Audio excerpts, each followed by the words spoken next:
တံပရံထိုနိဗ္ဗာန်ကိုအဘိဓမင်စဉာဏ်ဖြင့်မျက်မှောက်ပြုလို့သောသူသည်ကရဏီယကျင့်ရမယ်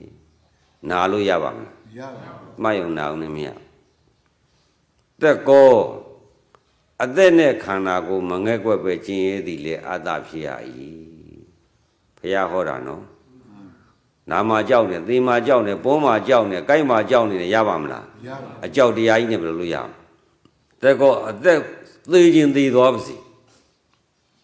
မြတ်စွာဘုရားတရားကျင့်နေ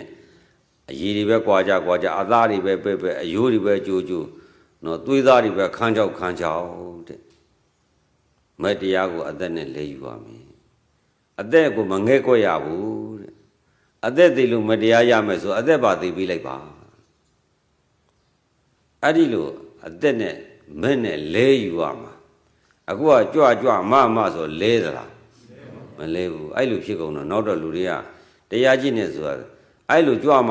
မကြွမပါလို့ရှိရင်ဒါပြင်းထန်တဲ့နှိမ့်ဆက်တဲ့အတ္တကိလမထာနိယောဂကြီးပဲရှောက်ပြောတဲ့အခါလူတွေကအယုံမှားကုန်တော့သာသနာကိုယ်ပြီးတော့မတရားဖို့တရားတွေပိတ်ဆို့ကုန်တယ်